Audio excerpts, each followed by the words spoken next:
Good evening, everyone. We're going to start the Planning Commission meeting Tuesday, January 28th. It's 7:01.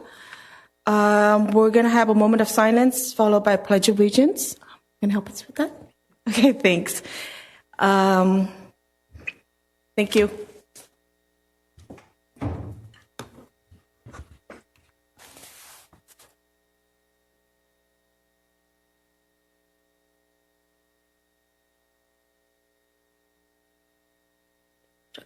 All right. Okay, we're going to do the Pledge of Allegiance. Please join us.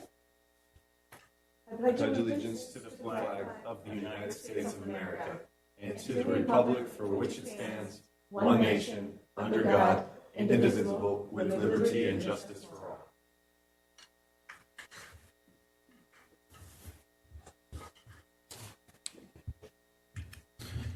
all. Joanne, roll call, please. Commissioner Lewis. Present. Commissioner Castellano. Here. Vice Chair Becerra. Here. Chair Heng. Here.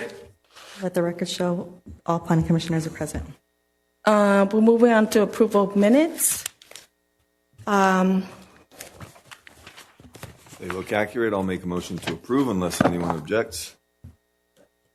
Is there a second? Second. Okay. Roll call, please, Joanne. Or Commissioner Lewis. Aye. Commissioner Castellanos. Aye. Vice Chair Becerra. Aye. Chair Heng. Aye. Motion passes. We're going to have, followed by, there's going to be an oral communications. This is the time when any members of the public may speak to the commission on any matter within the scope of duties assigned to the commission relating to non-agenda or consent calendar items. All matters included in this agenda may be addressed when the item is under considerations. For all oral communications, the chairman may impose reasonable limitations on public comments to assure an orderly and timely manner. The Roth-Brown Act limits the planning commission's and staff ability to respond to public comments at the meeting. Thus, your comment may be agendized for future meetings or referred to staff. The commission may questions for clarification if desired at this time. Going to have oral communication in the consent calendar for tonight. We're going to have three items. The first one would be finding of conformance with the city's general plan for a traffic signal easement. The second one would be conditional use permit and for habitat health. And then the fourth conditional use permit would be the J&K Petroleum, which is the gas station. Any oral communications for non-agenda items? I don't have. It's for 3, and there's one for Niger. Is there Niger fire?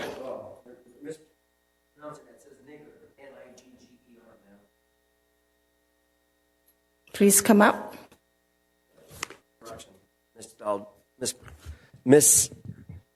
Miscommunicated. Yeah, it says nigger.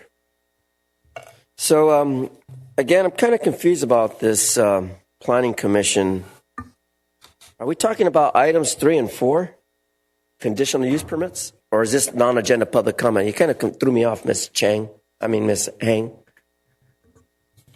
There's no, you didn't put any agenda items in here. So this is considered non-agenda public comment? Correct. So, okay, very good. So I won't get censored like Trump, right?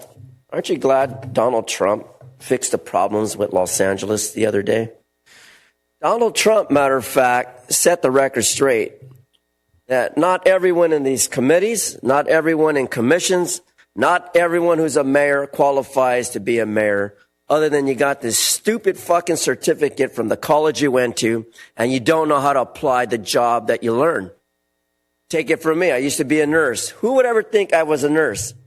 Unbelievable, right? A wetback like me worked at County USC and was successful. And then I worked for 18 years for the fucking LUSD. Unsuccessful. Because the fucking niggers fired me. After 18 years, they figured there was something wrong with me.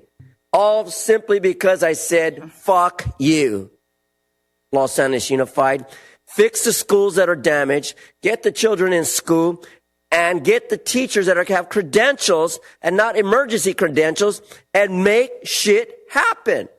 That's what Trump was saying to the former mayor, Miss, is it Bass or Ass? I call her Ass because she's such an ass, lying, bullshitting mayor from Los Angeles. But I'm using this as a hypothetical scenario about what we're dealing with in the population alive today with Democrats. You want to keep voting Democrat? This is the crap you get. You want to hear uncensored censorship? It's raw and dry the way I speak it. I have no choice. I'm tired of the bullshit, tired of the rhetoric. Cut the red tape and build. Dario knows what I'm talking about. I think Dario should come back and try to be the mayor so that I can help him learn how to get shit done. I don't know who Ms. Becerra is, but maybe her little nodding is registering to the kind of character I am and the kind of facts that I talk about, like you would have learned from Donald Trump. He builds towers. He contributes to the community. He gets people working. But what have you done here? The Merrill Apartments, gentlemen and ladies, the Merrill Apartments is fucking empty. What is it? You got someone walk up there at 6 o'clock and put the lights on and make it look like you're in business? They ain't shit there for seniors there. Bring all those goddamn niggers from Altadena and house them. FEMA will pay you. You'll have revenue. That's a suggestion. Ding, ding, ding, ding, ding, ding. See, because today I'm ferocious. I'm the Iron Maiden. Right? Run to the hills. Run for your lives. Run because the fire's coming down Palisades. Look what's happening in Malibu, to the shores, to the sea. The goddamn land is burning. Where's the water? Where's the hydrants? Where's the well? Oh, no, the reservoir's dry. Why? Oh, we forgot to tell the fire department to do your fucking job. Where's the oversight on that? Multiple layers of idiots, stupid people in our society not functioning as you're paid to do for us, the taxpayers. If you own a home, you're a taxpayer, you know what the fuck I'm talking about. You know what the fuck I'm talking about. You see? You see here, Mr. Lewis, before you had that big fat motherfucker up here picking on people and picking fights. It's not going to happen in my law. It's not going to happen in my rule because I got Trump on my side. When I sent the sanctuary letter to them from Los Angeles and told Trump, tell them, fuck Gavin Newsom. We're going to build, we're going to drill, we're going to pump this fucking earth until we learn how to live in society. And if not, we got Star Wars coming. Another creation. Maybe Mr. Dario Castellanos will come up with an idea and shift us somewhere outside of West Covina, or maybe we could build a city on top of West Covina so that way multiple families can live here, even from China, even from Cuba, even from Mexico. But it's not going to happen. God hates you. You're all going to hell. You're fucking liars. So that's the truth. So looking at this so-called oral communications, I figured it out. An adult daycare facility, we don't need it. We have plenty of those fuckers. Thank you. Thank you. Does anyone else has oral communications that's not agendized? These cards. Okay, none. We're going to move to consent calendar. The first item on the consent calendar is finding of the conformance with the city's general plan for a traffic signal easements to be delegated to the city at 1211 Bodillo Street. Joanne, who will be reporting? Typically for consent calendar items, the commission doesn't discuss it unless there's a question or the commission would like to pull it. Does any of the commissioners want to pull the item for discussion or questions? I have no reason to pull it. I'll motion to approve the consent calendar. I'll second if there's no objection. We can roll call, but I'd like to see if you can go over what is that easement for. Okay.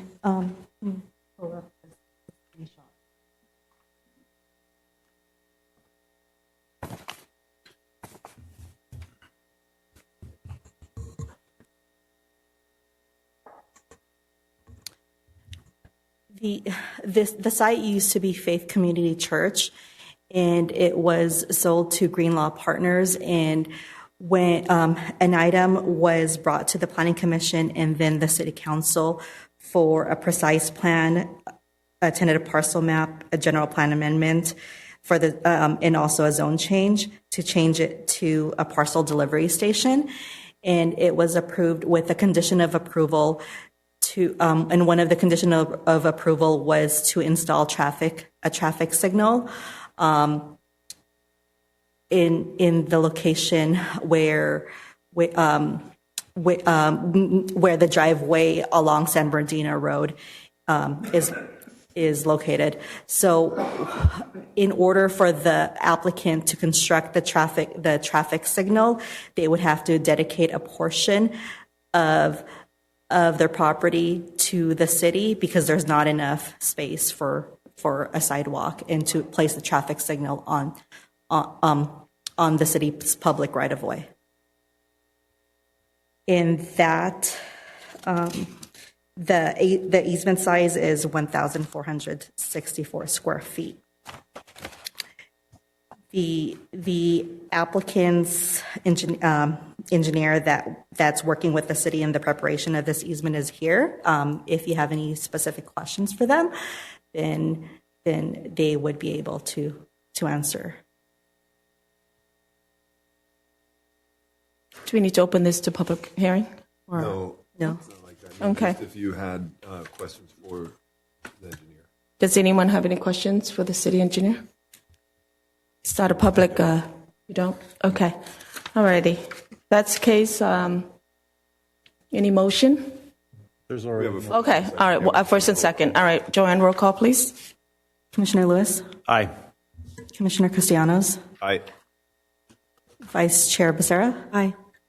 Chair Hang. Aye. Motion passes.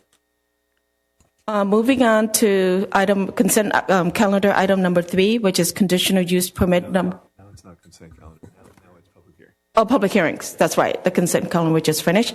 So it's public hearings, which is item number 3. It's a conditional use permit number 24-08. Applicant is Kate Hirsch, Habitat Health.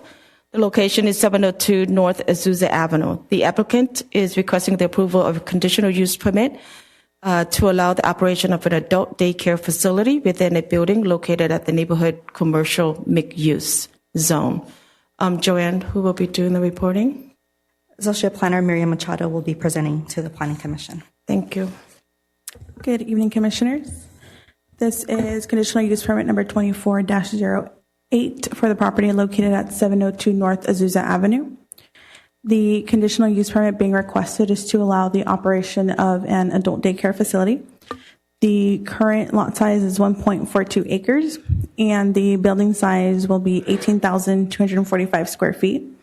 The property is zoned neighborhood commercial mixed use and is located on the southwest corner of North Azusa Avenue and East Puente Avenue.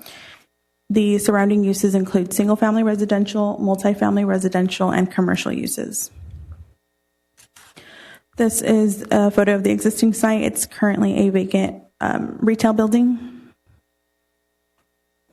This is the site plan. The building is outlined in red. Moving on to their floor plan, as part of their project proposal, they're proposing to expand the existing entrance to create a new lobby for the facility, which will have 2 access points shown here with the red arrows that lead both to the lobby. This is the southwest view, which is the primary entrance, and then we have a rendering here as well. And this is the southeast view, so the side and rear portion of the building. The facility will have services that include physical therapy, occupational therapy, speech therapy, engagement programs, and counseling services. They will have 40 employees. Their number of expected participants will range from 130 to 180. The participants for the program will be individuals aged 55 and over, and they will operate Monday through Friday from 9 a.m. to 5 p.m. Planning staff recommends adopting Resolution 25-6159, approving conditional use permit number 2408. The applicant is here tonight and has prepared a presentation to share during public comment as well, and staff is available for any questions. Thank you. Okay. The applicants will be coming up first. During public comment, once we get to that portion. Okay. Any questions? Any questions for staff from Commissioner? Not for staff. For the applicant, though. For the applicant? Okay. All right. We'll open public hearing then.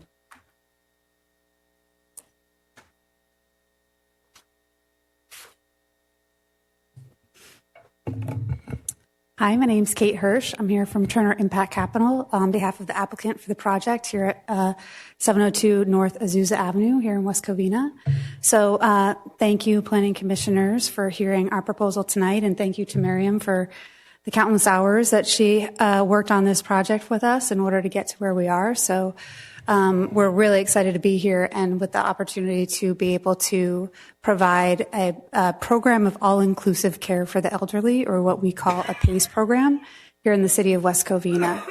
A PACE program is a program that provides wraparound services for frail elderly seniors that would otherwise qualify for nursing home care, and allows them to be able to stay at home and thrive in their communities.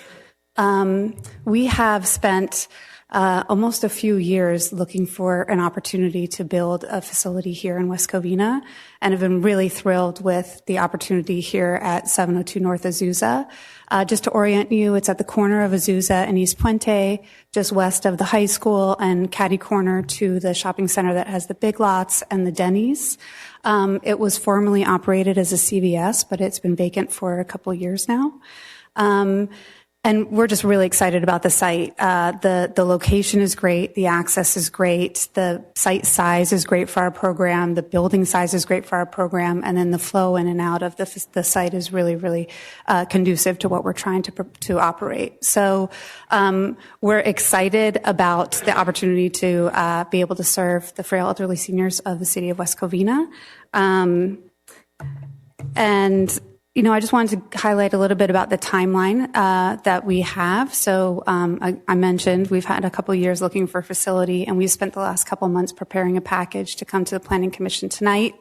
Hopefully, we're seeking approval, and hopefully you guys approve it, and then we will quickly try and submit for building permits so that we can start construction in the next couple months and deliver the facility at the end of this year, 2025.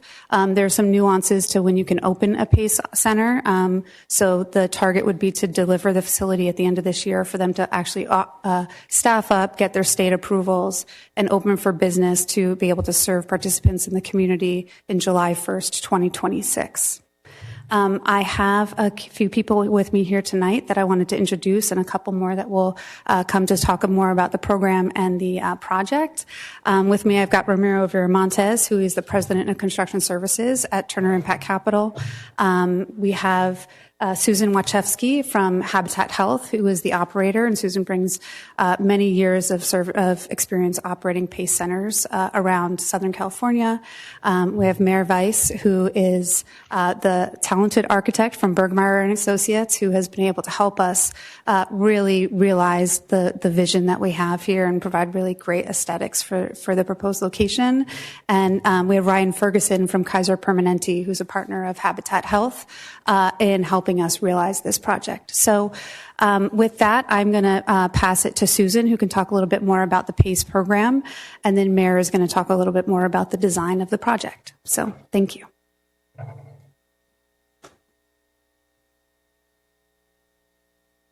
Hi, I'm Susan Wachewski with Habitat Health, and I will be very brief. We're excited with this opportunity to partner with Kaiser Permanente to bring a PACE center to West Covina. As Kate said, for PACE, we serve individuals that are 55 years of age and older.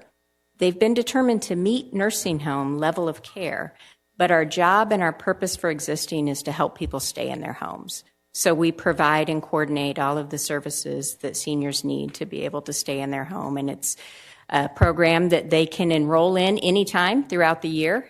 We are very privileged that once we get through our approval process, individuals can choose to participate in the program. They could enter on October 1st, and if they chose to leave later on in the year, they could. And we see that as a huge choice for the seniors because they're not locked in to that provision of making one plan the entire year. So with that, I thank you, and I will hand it over to Mayor Weiss, our architect. Thank you, everyone, for the moment to present this to you. I'm going to talk to our presentation that is up on the screen a little bit again. As we said, this was a CVS building, and so one thing that we're trying to do is simplify the building and break it down. CVS buildings tend to be large commercial buildings, so we created an eye line to bring down the height of the space. The panels are a wood look metal panel on the facade of that building to bring in some warmth. Next slide, please. We have 3 main operating areas within the building. Our day spaces, adult day spaces, are the number 1 spaces. They're in yellow on this floor plan. They run from the existing entry area all the way to the back. We've utilized the drive-through, the old drive-through, as an outdoor area, keeping the structure as an awning for shading for the seniors to have outdoor and fresh air time. There are 2 other main functions to the facility: a clinic, which is pretty much like primary care clinic, and administrative offices. Next slide, please. The look and feel feels like home. A little bit of research into California bungalow or ranch, bringing in warm colors and rich colors. This is not renderings of our site. These are just inspiration images. Next slide, please. These are showcasing the day room spaces. They're softer and lighter. We have a reception space. We have a large main day room where we're angling the ceiling and bringing in some beam structure that will bring a lot more, actually adding a lot more windows to the space to bring in some more natural light. Next slide, please. In some of the smaller spaces, we do have a library. We have personal care for showers and bathing. We have a quiet space for those who need time away from the big center. We do have PT, OT, so we have space for physical therapy. Next slide, please. Clinic spaces, will be welcoming members of the community to be employed here. So keeping this professional and clean. Next slide, please. These are images of our clinic. Again, the smaller spaces like exam rooms and meeting rooms, giving them a lot more feels like home and making them feel more at ease. Next slide, please. And then the renderings of the administrative office spaces where the staff will meet on a daily basis to talk about the staff. One of our main parts of our space is the IDT. And actually, Susan, if you wouldn't mind explaining what IDT is for a minute, that would be great. And I thank you very much. Thank you. I also realize I talk very quickly and sometimes too softly. So IDT is interdisciplinary team, and one of the great things about PACE is that's how it's determined with our participants, how care is delivered. There are no preset limits on the care we can provide. So if our participants need home care every day, then the interdisciplinary team will meet to provide that care. The other great thing about the PACE program is the care goes with our participants wherever they are. So our participants, the folks that we serve, if they do end up needing to go to the hospital, we don't leave them there. We will drive to the hospital, we will pick them up, we will coordinate their discharge, and we'll make sure there's a safe discharge plan to come home. Thank you. We open to public hearing. Anyone? I don't have a card, so if anyone want to speak for the project, please come up.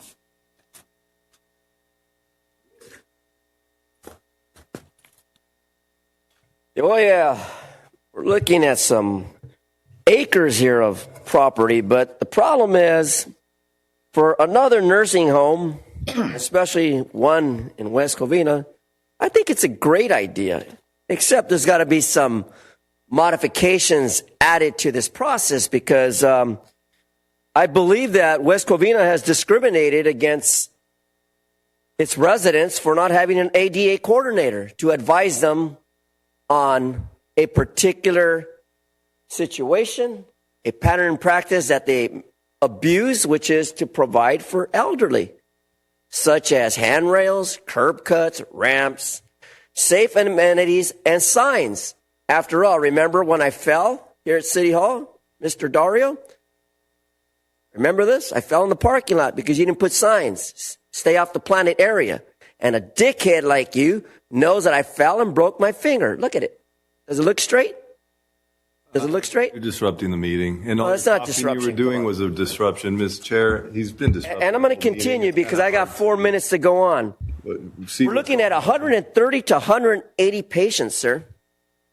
So I'm advising you that you find an ADA coordinator to bring the standard of the 2010 ADA in compliance in all means before you start this project. And the city of West Covina is going to pay for it on behalf of Miss, I believe it's Kate Hirsch and company, because they're offering us a great idea and plan, except the city has to kick in some of their expenses to cover some of that red tape so they can expedite their project and get us all safely into our senior programs so I can get the amenities of what? Speech, so I can stop using vulgar language and offensive language since you find it offensive, but it's free speech, bro. disruptive. It's not disruptive. It's free speech. Free speech is fine. Your disruptions are not, though. There's no such thing as disruption. I'm talking about, The audience I'm making all kinds of speaking disruptions. about Medicare programs, which I was denied services by Medicare, Medi-Cal, and LA County Services. Why? How does this relate to the project again? Well, this project in which I support, I'm backing it up, giving you the negative part of what happens to people None who of that's fall between the computing or cracks. making any sense Well, whatsoever. I'm adding it into this nursing home eligibility issue. First of all, I was talking about speech therapy, and you said I wasn't on topic, you see? That's why you have no hair, and I have hair, bro. That's why you should go to physical therapy and get your head massaged. Because I plan to go to physical therapy here and take advantage of the occupational therapy because I suffer from sciatica, which is a physical disability. Idiot. Now you know. Sound like SpongeBob. Idiot, idiot, idiot. However, the mixed use program, again, we're looking at any given time, we're going to have 130, 180 patients. How are we going to control that traffic, Mr. Mayor or former mayor and Ms. Becerra and Ms. Hang? Mr. Lewis, you guys have any ideas? Are we talking about shuttles? Are you going to provide them shuttles? Are you going to give them access to use West Covina shuttles to bring their patients from home, from whatever area they wish to come? Because I believe Ms. Hirsch and her program is going to work. I said, I believe. I won't know until I actually set my foot over the threshold and say, this is an excellent program. Right here in my hand, look. See this? You know why I have it? Because I can. And I viewed your project. That's why I'm demanding you, as West Covina, you're going to be liable, and you're going to take liability responsibility for the actions of not having an ADA coordinator to advise them. So get it right. Make this project work on their behalf. And if they need additional fundings and you need to cut red tape, I'm sure West Covina is going to figure a way to cut some of that extra fat from this whole bill and suck it up because the residents of West Covina support elderly. Just like you got the Merrill apartment that I talked about earlier. That's half the time empty.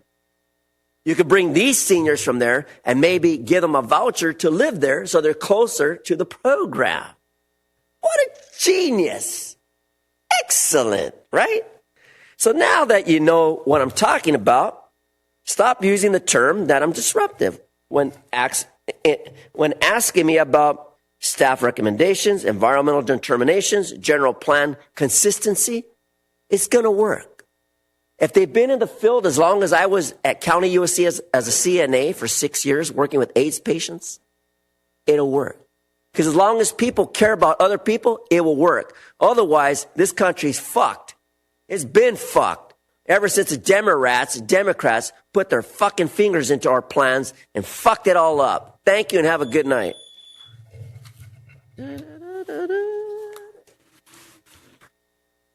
Thank you. Anyone else that does not have a card but would like to speak for the project? Before we move on for against this project, this is a public hearing, and this is just for entitlement land use, basically to allow them to be able to build this facility. Madam Chair, he's disrupting the meeting with his cough. Would you please advise him to stop disrupting the meeting? He also mentioned 2 weeks ago he had the bird flu, so I'm concerned about this being deliberate. See this pump in my hand? Okay. Madam Chair, please let him know he's disrupting. This is a public hearing. This is a public hearing. So we're going to ask the police to escort him out. Could you please escort him out, please? Madam Chair, you're disrupting. Have a nice day, Mr. Herman.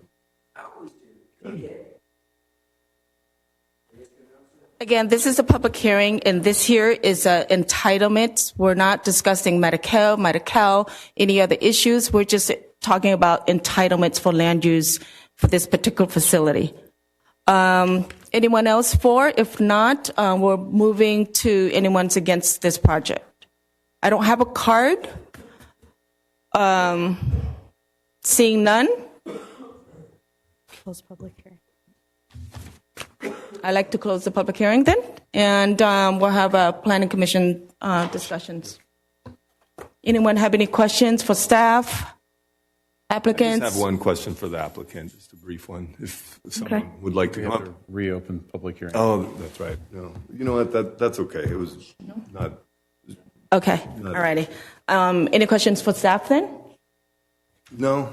Maybe staff have an answer. I'll motion to adopt resolution number 25-6159, approving conditional use permit number 24-08. So long, asshole. Do we have a second? Roll call, please. Roll call, please. Joanne? Commissioner Lewis, Aye. Commissioner Castellanos, Aye. Vice Chair Becerra. Aye. Chair Hang. Aye. Motion passes. Thank you. Public hearings, agenda item number 4, which is conditional use permit 24-04. Applicant is J&K Petroleum. Location is 201 North Grand Avenue. The applicant is requesting conditional use permit to allow the offset sales of beer and wine, type 20, within an existing 784 square foot convenience store at the service station, known as Arco, located in the service commercial mixed use zone. Joanne, who will be doing the reporting? Our planning intern, Melina, will be presenting this project. She will be conducting the first presentation to the Planning Commission. Good afternoon, Commission. I will be presenting on conditional use permit number 24-06 for 201 North Grand Avenue. So the conditional use permit is to allow for the off sale of beer and wine within the existing convenience store at an existing service station. The lot size is 29,190 square feet. The building size is 1,971 square feet. And the convenience store size is 784 square feet. The property is zoned service commercial mixed use, located at the corner of North Fairway Lane and North Grand Avenue, and the surrounding uses are commercial and residential. This is a photo of the existing site. This is the convenience store in question. And this is the site plan provided by the applicant. The red arrows signal entry and exit points to the property, and the shaded red area is the convenience store itself. This is the floor plan provided by the applicant. The shaded areas show the location of the alcohol. The 16 square foot alcohol cooler in the convenience store is where it will be displayed. And the 3 alcohol storage shelves in the back will be 10 square feet each and will not be accessible to the public. The primary service station has an accessory convenience store, an accessory car wash, and an accessory mechanical shop. There will be 2 employees at the convenience store for each shift, and the business hours will be from Sunday through Saturday for 24 hours. However, alcohol sales will be limited between 7 a.m. and 2 a.m. The convenience store is located on census tract number 4036.01. It is not in an area of undue concentration. There's currently one off-sale alcohol license currently issued, which is the 7-Eleven showed on this map. The census tract allows for 4 off-sale licenses to be issued. And the census tract is primarily residential with few commercial locations. Planning staff recommends adopting resolution number 25-6158, approving conditional use permit number 24-06. I am here for questions, and the applicants are here as well for any questions you may have. Thank you. Chair, if I may, just a point of clarification. Alcohol is not going to be allowed between 2 a.m. and 7 a.m. I think it was the opposite, from 2 a.m. in the morning to 7 a.m. the next day. Okay, thank you. The applicant is here, correct? Yes. Yes. Would the applicant likes to come up?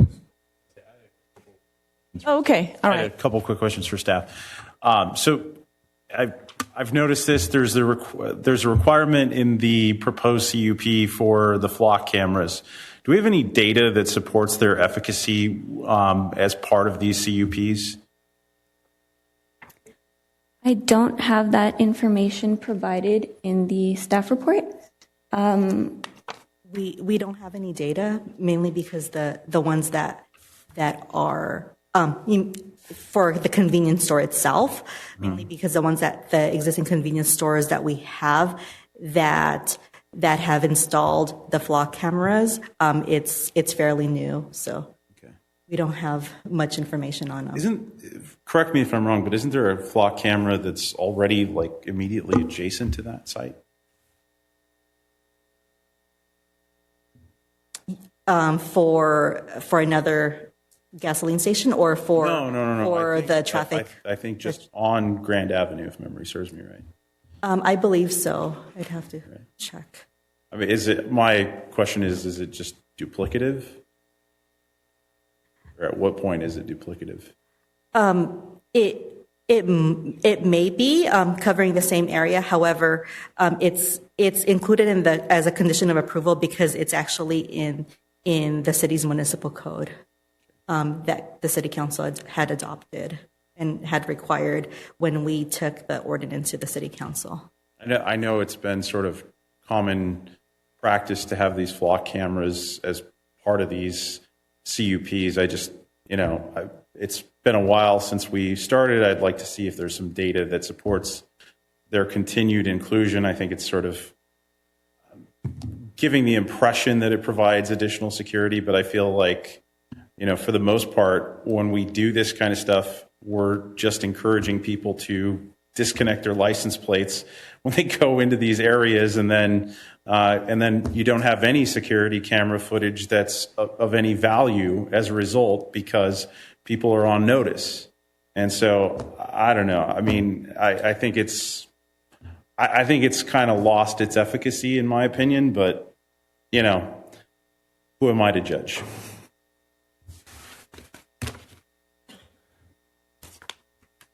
Okay. The applicants, would you like to come up?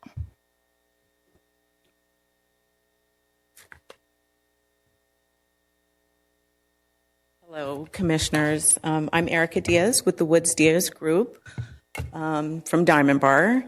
And this case is basically there's no new development. It's just an amenity, a land use issue.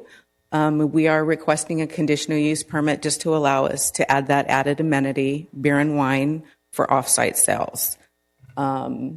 Really, I have no other issues with the staff report that Melina, who was wonderful, by the way, throughout this process. I have no issues except for one of the conditions where they're asking for 3, nothing less than 3 items. No singles are allowed. So that one I feel is a little bit strong for someone that doesn't have any overconcentration in the area or any high crime.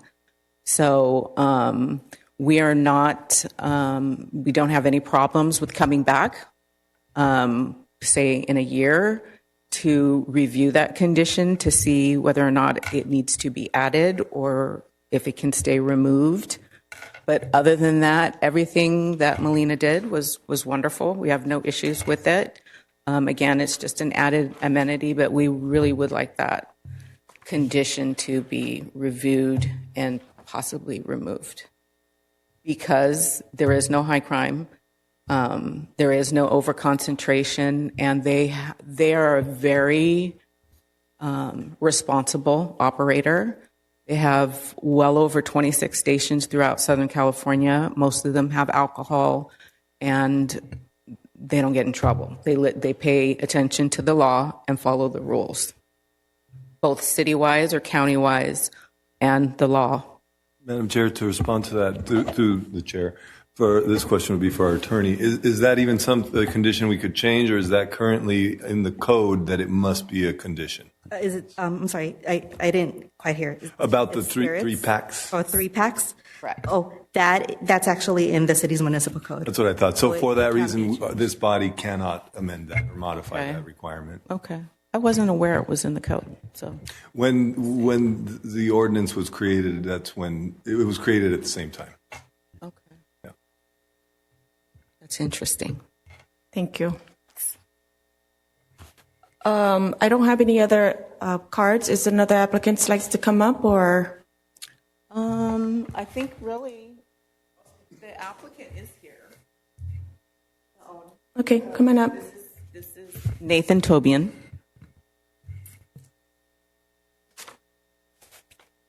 Thank you guys so much. As Erica mentioned, we have the privilege of operating in many cities.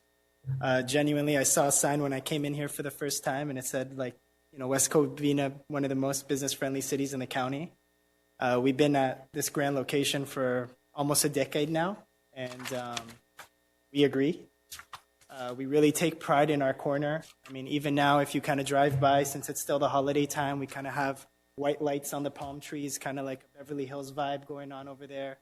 So we really take pride on that corner, keeping it clean, we're blessed with luscious landscape. You'll notice we never have dead grass, never dead flowers. So we really are, happy to be in the city. We're proud to be in the city.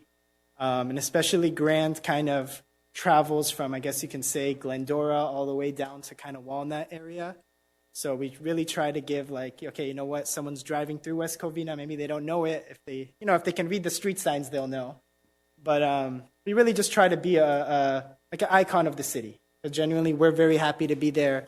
And as Erica shared, this is just kind of just as an amenity. We're blessed to have a car wash. We have the convenience store. We sell all 5 grades of gas, from regular, premium, unleaded, diesel. Now with E85, we even have ethanol blend. So we just try to really be a one-stop shop. We're interestingly located where we're kind of on Fairway. You have those hotels, so you do have a lot of travelers that come in there. So we try to have a convenience market for them. We're right off the freeway. We try to accommodate every type of vehicle. The locals that drive down, if their car breaks down, they have the mechanic shop. And of course, we have the car wash if you want your car clean. So we just really try to be a one-stop shop for the community. We're very excited to be here. We want to continue to be here. And unless you guys have any questions. Does any commissioner has any questions? No, I have no questions. I'm familiar with the site and the offerings. Have you been the owner for how long? Okay. This year will be 9 years. Okay, yeah, it's been there a long time, that location. Yeah. So we like to think the other guy, he didn't appreciate it as much as we did. So that's why, as I said, if you really see, we trim our palm tree. I'm clean freak in my own life. So even with, I hate driving around and you see your palm trees have those dead, so we pay every year, go up there, send somebody, trim all the palm trees, keep them green, even to our grass, to we upgraded our car wash a few years ago, making it really state of the art. If you guys haven't tried, I'll give you a free car wash, It keeps it nice and clean. But, just from the smallest thing to the biggest things, try to keep our pumps free of graffiti. We see it all. A lot of our stores are in South LA, so we kind of see the difference of, places that you operate. And we're very, very happy and we're blessed to, be in the beautiful city of West Covina. Well, thank you for the upkeep and keeping it beautiful. We really appreciate that. Thank you for the offer for car washes, but we can't accept any.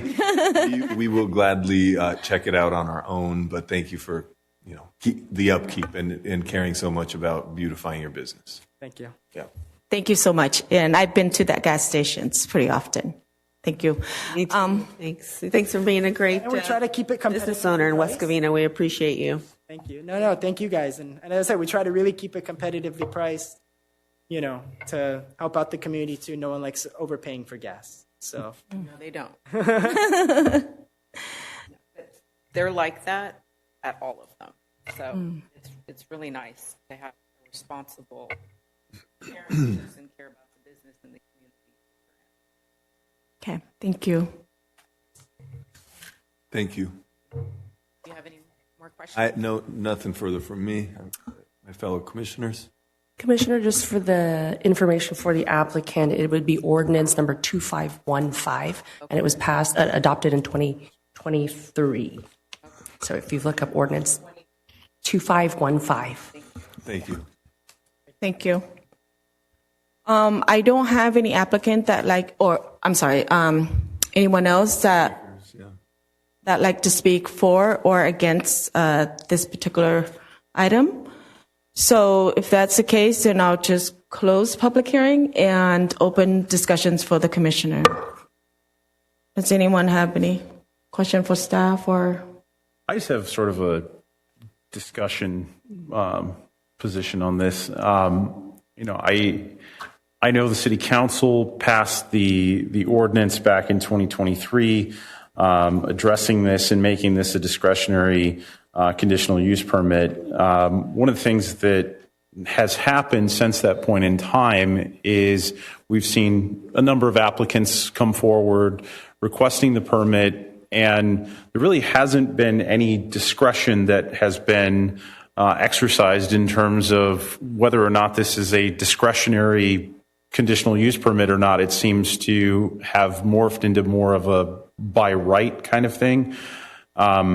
Obviously, Mr. Castellanos, he appointed me as a planning commissioner back when he was a council member, and I always, quite frankly, wondered what your actual intent was with regard to the passage of this, because, well, quite frankly, it's been sort of a matter of right thing, and one of the things I didn't get the impression was the intention of the city council was to create a by right conditional use permit for smaller locations. We've already approved something as small as 541 square feet. This applicant's obviously got a much larger location than that, about 200 square feet larger.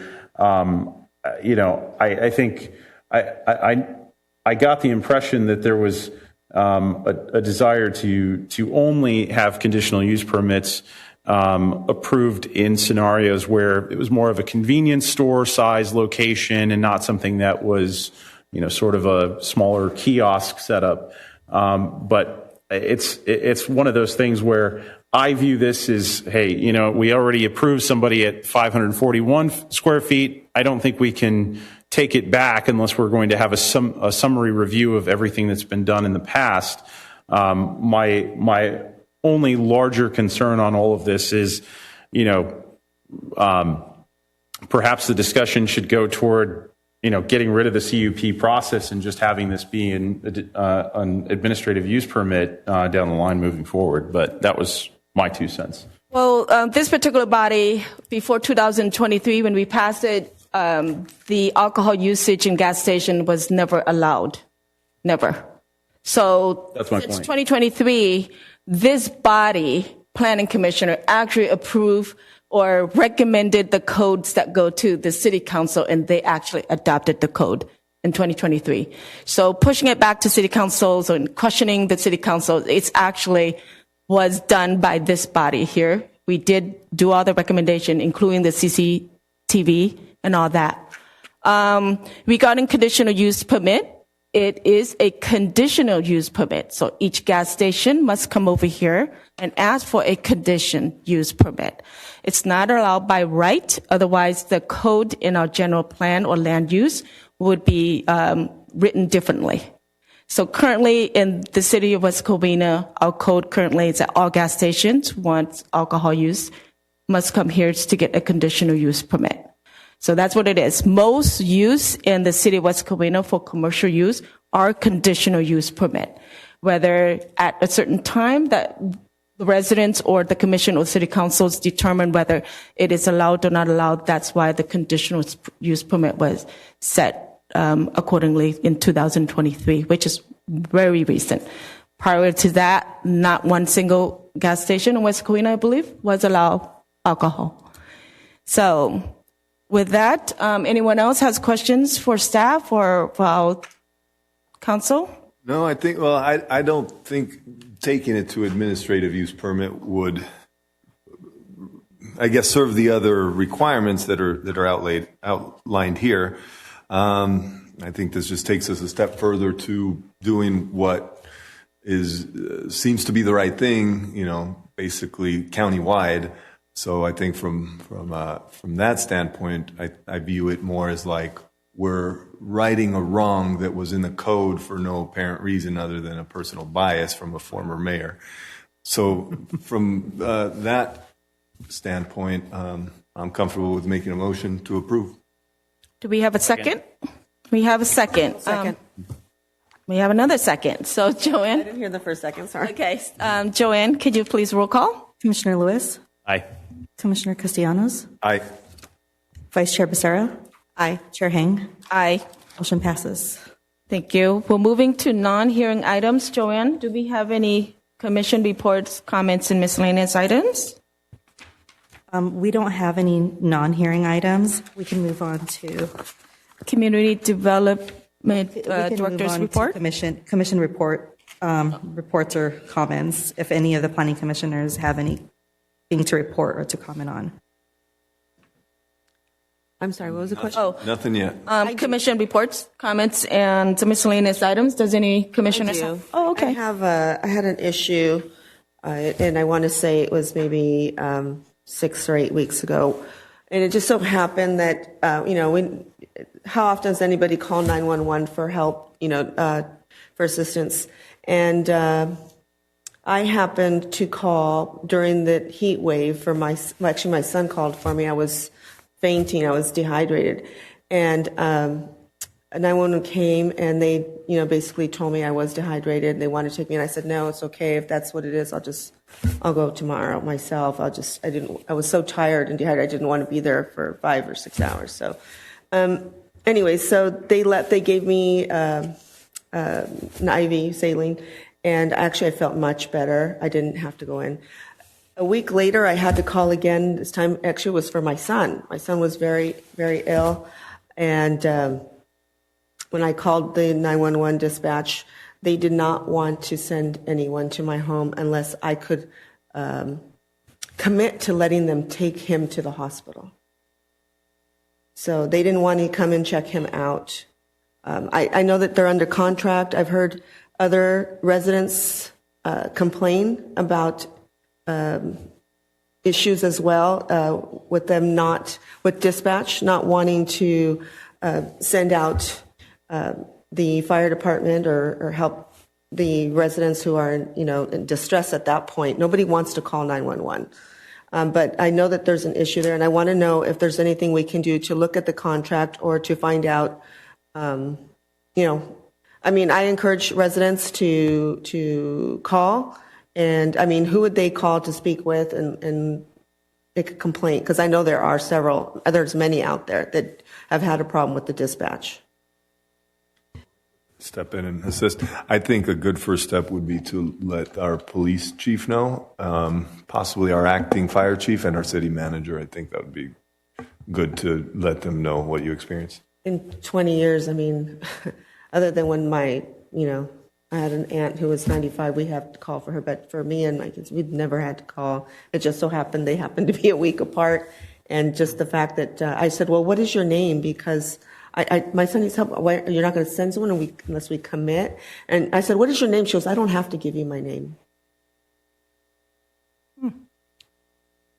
Is 911 operator sitting in West Covina, or? Well, some changes have been made to dispatch, so I think what we could do is when we conclude the meeting, I could assist you with figuring out what to do. Yeah, it was bad. Okay. Any other commission heads reports or comments? Not yet. Not yet. Okay. Good. I do have a comments regarding this evening's oral communications. Once in a blue moons, we do get disgruntled.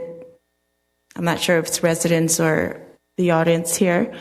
Do we have any advice, or should we have a discussions about how to handle oral communications if someone is just, they have their 5 minutes. I get that. However, do we continue to stop them, or do they let them have their 5 minutes? If they're speaking on it, as long as they stay on the subject matter, it would be fine, because there are freedom of speech. But oral communication it's not agendized items or anything. So how do you? So it's rambling time. But basically, all we could do is when they're in the audience, like he was today when he started being disruptive in that fashion. That's when I asked you to intervene, because that's the only time we could really intervene is if he's disrupting your meeting. But yeah, when he's at the microphone, our hands are a little bit more tied with. During oral communications, we can't really do anything. But what about when it's an applicant's, when they're supposed to be pro or con, they're supposed to be, coming up to support or to. If they're being disruptive and it's their time to speak and they're not talking about the subject matter, then the chair has the authority to remind them that we're a body to conduct business, and if they're interfering with business, then they can be removed. And then so that's what had happened. Yeah. Thank you, officer, for removing him this evening. So he only comes when the chair is a new chair. Every time there's a new chair, then he comes. Can I explain a little bit further on disruptive behavior? The Brown Act was recently amended, and the government code defines what disruptive behavior is. And it is disruptive behavior under the government code, which the Brown Act paragraph, that section, says it is engaging in behavior during a meeting that actually disrupts, disturbs, impedes, or renders infeasible the orderly conduct of the meeting. So if the meeting cannot continue, or if there is a direct threat, that would be a disruptive behavior that is actually defined under the government code. And for those items, the chair is able to request the sergeant of arms to remove the speaker or to go on recess until order is restored. And that is at the discretion of the chair. So if there is a disruption, the chair can pause the meeting until the disruption subsides and restore order and continue the meeting at that point. So when there is action that actually disrupts, where you cannot hear, you cannot conduct the meeting. I believe we have had one incident before where we could not hear and we could not conduct the meeting. And at that point, a recess was called until order could be restored and we could hear what was being said, and the business of this planning commission can move forward. So the Brown Act does allow the removal of the disturbing person when that action becomes to the point where the meeting cannot continue, if you cannot continue. But if it is during public comment and the public can speak on items that are, whether they are agendized or not, during that open public comment, anything that is within the subject matter of this planning commission, they are welcome to speak as long as it is not actually disruptive or a threat. And if it is a direct threat, that is deemed disturbing behavior under the actual code. So if there is a threat made to staff or other members in the audience or to the commission, that at that point the meeting can be paused, stopped, and the sergeant at arms can be requested at the chair's request to remove the party who is causing that disruption. And if there is a further disturbance of the peace in the presence of an officer, that would be a different matter, and that would be a criminal matter that can be pursued by the sergeant at arms member of the police department who is here to actually see the offense happen. I believe that would be either an infraction or misdemeanor, but that would be a separate disturbance of the peace, criminal action. So those are the specific types of activities or actions that would be deemed disruptive under the Brown Act. Okay, thank you. I guess we just had a quick question. The legislature just adopted the standard in Acosta versus City of Costa Mesa, right?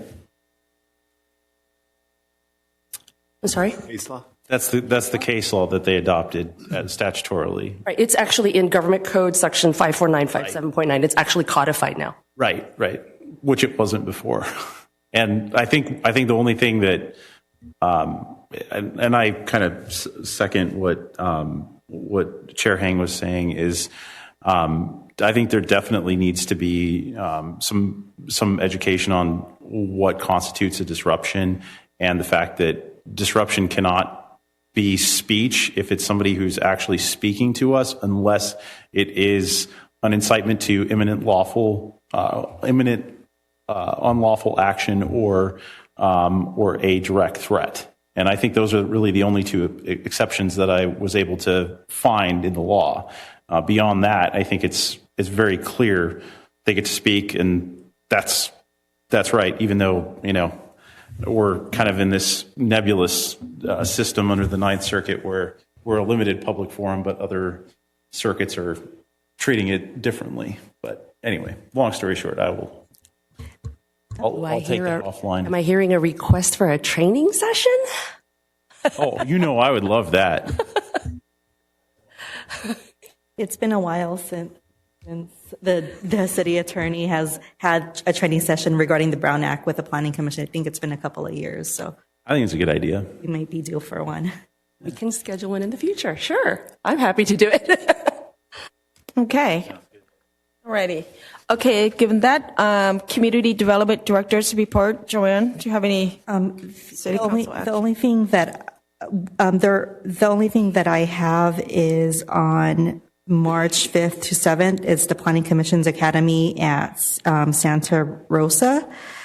I sent out an email asking if any of the planning commissioners would like me to register them for the Planning Commission's Academy. I received a response from Chair Hang and Vice Chair Becerra, so I have registered both of you. If any of the other planning commissioners, We'll let you know soon. okay. Thank you. Thanks. Okay, thank you. And I think if we don't have anything else, I'm sorry. go ahead. And also another thing, for the next Planning Commission meeting on February 11th, we're going to have an item that's scheduled for that. It's going to be the West Covina Medical Center Hospital edition, and it is a mitigated neg deck. The city sent out the notices. However, I just wanted to give the Planning Commission a heads up that because the mitigated neg deck document is posted online, I can send you a link to it. It is a long document, so I just wanted to make sure that you have enough time to review it. And if you would like me to print a copy of it out for you so that you can have a paper copy, I'd be happy to print one out by request. And we can make arrangements for the pickup or delivery. How many reams of paper are we talking about? A lot. Really? Okay, all right. Okay. Righty. I think that's it, right? If there's nothing else, we're adjourned the meeting at 8:04. Thank you, everyone.